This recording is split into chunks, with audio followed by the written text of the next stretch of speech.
Hello dear learners, আশা করি সকলে ভালে আছে। তো টেকনোলজি চ্যানেলে আপোনালোকক স্বাগতম জনাইছো। তো বন্ধুসকল আজি এটা ইম্পৰ্টেন্ট ক্লাস লৈ আপোনালোকৰ আগত হাজিৰ হৈছো। আজি ক্লাসটো হৈছে যে কাইন্ডস অফ নাউন, মানে নাউনৰ প্ৰকাৰৰ বিষয়ে আলোচনা কৰিম। যিসকল নতুন মোৰ চেনেলটো সাবস্ক্ৰাইব কৰিব আৰু যিসকলে অলৰেডি সাবস্ক্ৰাইব কৰিছে তেখেতসকললৈ মই ধন্যবাদ জ্ঞাপন কৰিছো। আৰু সকলোৱে মিলি মোৰ চেনেলটো সাবস্ক্ৰাইব কৰি ৰাখিব আৰু ভিডিঅ'বোৰ শ্বেয়াৰ কৰিব যাতে সকলোৱে চাব পাৰে। তো বন্ধুসকল মই বহুত কেইটা কন্টেন্ট টেকনোলজি চেনেলৰ প্লেলিষ্টত মই দিছো, আপোনালোকে তাৰ পৰা চাই ল'ব। তো যিকেইটা কম্পিটিটিভ এক্সাম অলৰেডি গুচি গ'ল বা আগন্তুক আহিবলগীয়া আছে একেটাৰ কাৰণে খুবই হেল্পফুল ভিডিঅ' মই বনাইছো আৰু খুবই ইম্পৰ্টেন্স। এবাৰ এডিআৰ এক্সাম গুচি গ'ল, ইয়াৰ বহুত কেইটা ইম্পৰ্টেন্ট আছিল, তাৰ ভিতৰত কমন পৰিছে বহুত কেইটা।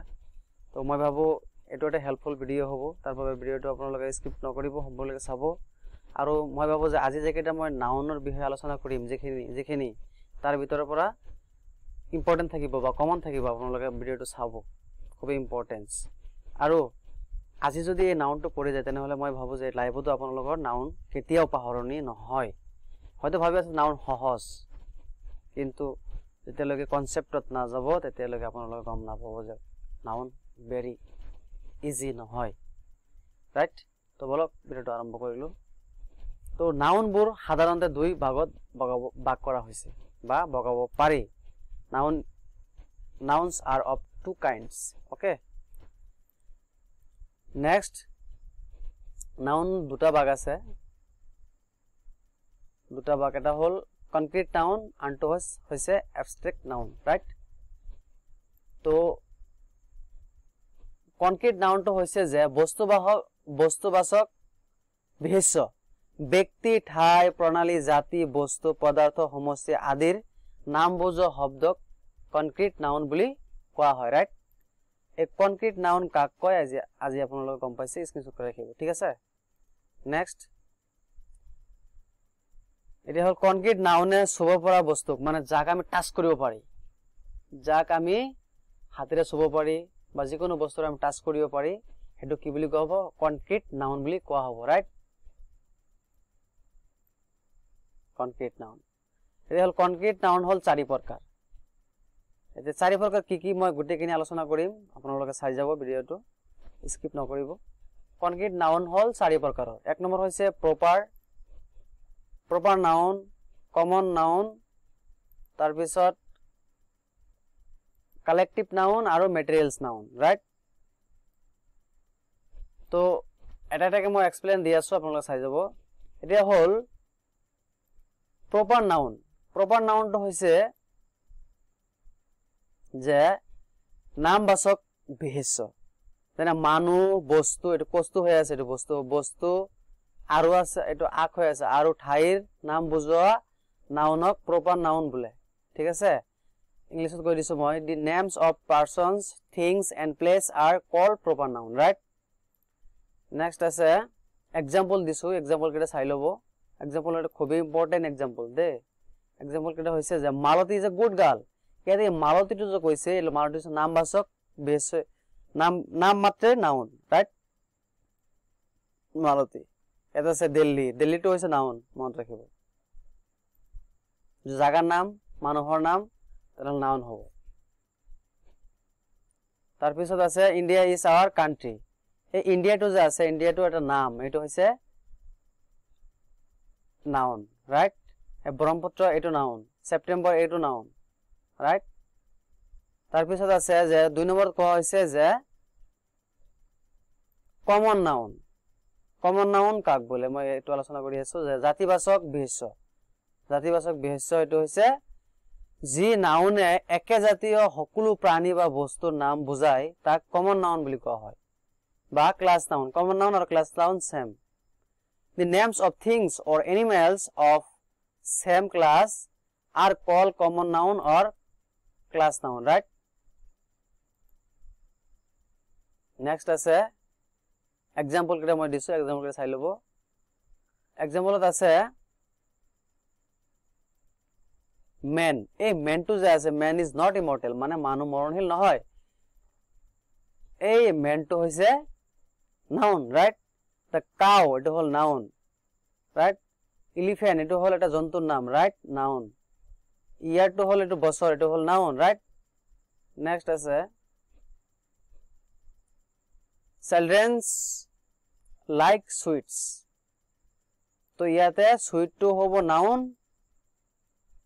চিলড্ৰেন টু নাউন হ'ব ৰাইট নেক্সট আছে 3 নম্বৰত কোৱা হৈছে যে কালেক্টিভ নাউন এই কালেক্টিভ নাউনটো খুবই ইম্পৰ্টেন্ট খুবই গুৰুত্বপূৰ্ণ এটো আপোনালোকে অলপ মনোযোগেৰে শুনিব ইয়াৰ পৰা বহুত প্ৰশ্ন আহে এটো এক্সামত এডিআৰৰ যেটো এক্সাম গুছি গল 24 15 সেপ্টেম্বৰত এটো খুব কেটা ইম্পৰ্টেন্ট আছিল কমন পৰিছে তো কালেক্টিভ নাউন হল সমষ্টিবাচক বিশেষ্য এটো খুবই এটা ইম্পৰ্টেন্ট নাউন মই আশা কৰিছো ইয়াৰ পৰা যেন আগন্তুক যেটা পৰীক্ষা আহি আছে 29 সেপ্টেম্বৰত খুবই এটা ইম্পৰ্টেন্ট থাকিব যেন মই গম পাইছো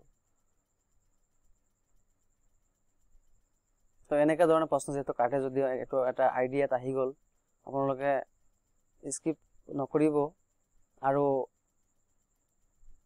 স্ক্ৰিনশ্বট কৰি লাগিলে স্ক্ৰিনশ্বট কৰি ৰাখিলো থব এটা কোৱা হৈছে যে যি নাউনে একে জাতীয় বস্তু বা প্ৰাণীৰ এইটো মদিনা নহব সমষ্টিক বুজায় তাক কালেক্টিভ নাউন বোলে the names of numbers of animals or things are called collective noun right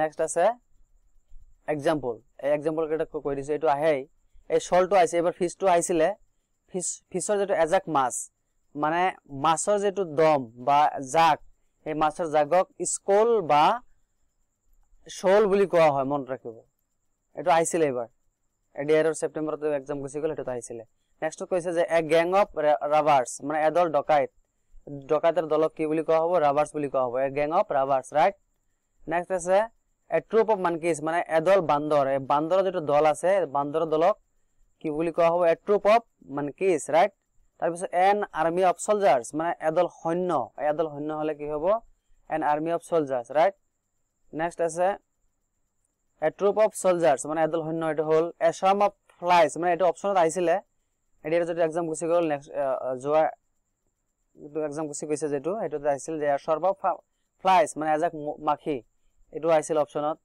তাৰ পিছত a flock of bird এজাক চৰাই এটো আইছিল অপচনত তাৰ পিছত a bunch of keys important syllable of a bunch of key মানে চাবিৰ থুপক কি বুলি কোৱা হয় বা একছ চাবি বুলি কলে a bunch of keys বুলি ক'ব ঠিক আছে a heart of cows মানে এপাল গৰু এটো অপচনত আইছিলে তো ইম্পৰ্টেন্স নেক্সট আছে